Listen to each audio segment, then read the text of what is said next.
Coucou les amis, j'espère que vous allez tous très bien. Bienvenue sur Popote et Potager. C'est la première recette de l'année 2023. Et pour cette première recette, on va partir sur du sucré. C'est bientôt l'épiphanie, hein. On vient de faire le réveillon de Noël, le réveillon du Nouvel An. Et maintenant, on va se faire la galette des rois. Aujourd'hui, je vous propose de réaliser une galette au chocolat. Vous allez voir, c'est absolument délicieux. Les enfants vont adorer. Et puis je vous mets à la fin de cette vidéo le lien pour aller voir la galette classique, celle à la frangipane que j'ai déjà réalisée sur la chaîne. Allez, vous êtes prêts? On y va? Les ingrédients. Pour notre recette, il va nous falloir de la poudre de noisette, il va nous falloir du rhum, du beurre, du sucre de canne, des œufs, de la poudre de cacao et de la pâte à tartiner. J'ai laissé mon beurre fondre à température ambiante et puis je l'ai passé 10 secondes au micro-ondes parce qu'il va falloir maintenant le fouetter pour faire une petite pommade. Je viens ensuite le mettre dans ma poudre de noisette. Je vais y ajouter mon sucre. On va commencer à mélanger. Je viens maintenant ajouter mes œufs un par un.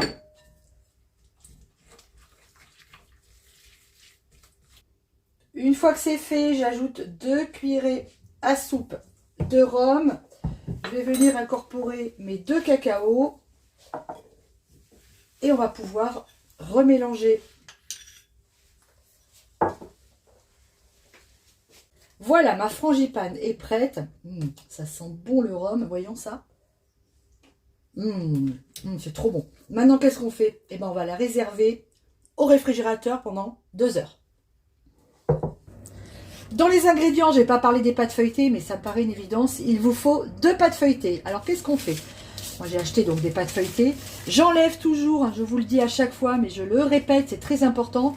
Cette feuille-là qui est avec la pâte, vous l'enlevez.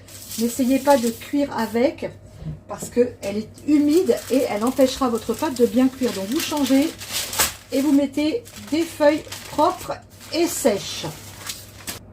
Notre frangipane, la voilà, elle est magnifique. Vous voyez, elle a bien durci, hein, c'est très important, l'étape au frigo. Et maintenant, on va venir tout simplement l'étaler sur notre première pâte feuilletée.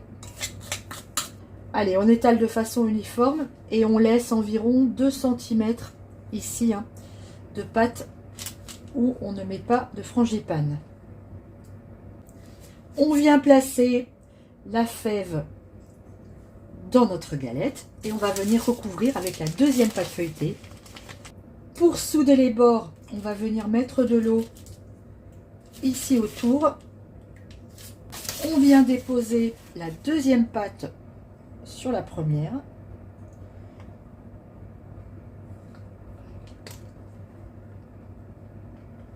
Hop.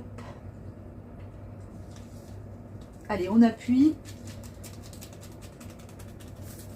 Mouillez un peu vos doigts pour pas que ça colle. Voilà, vous appuyez bien déjà, première fois. Ensuite, on vient avec la fourchette appuyer à nouveau. L'idée étant que ça ne se dessoude pas à la cuisson.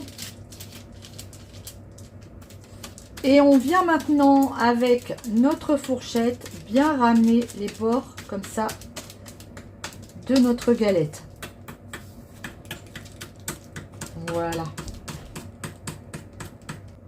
Évidemment, pendant qu'on a fait tout ça, on n'oublie pas de préchauffer son four à 200 degrés.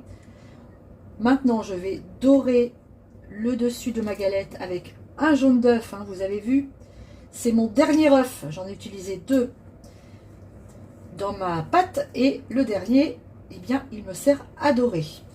Donc, j'ai mélangé mon jaune d'œuf avec un peu d'eau et je viens dorer ma galette sur toute sa surface. Pas de galette des rois sans une jolie rosace. Alors, on va prendre une lame de rasoir et on va faire une belle rosace sur notre galette. Alors, si vous n'avez pas de lame de rasoir, c'est pas grave. Vous prenez un couteau un couteau bien aiguisé et ça fera le boulot pareil. Allez, on y va. Et ça part au four pour minimum 30 minutes. 30 minutes plus tard, voici ma galette à la sortie du four. La pâte feuilletée a bien gonflé, la galette est bien dorée. Et je pense qu'on va se régaler. Je viens de couper un morceau de galette. Regardez l'intérieur de cette galette. Ah, comme c'est appétissant et comme ça sent bon. Alors j'ai de la chance, j'ai coupé et je ne suis pas tombée sur la fève.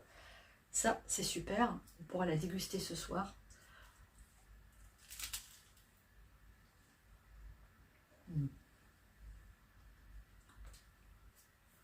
C'est vraiment très très bon. Alors avec cette galette, succès garanti. Vous allez être la meilleure maman ou la meilleure mamie de la Terre.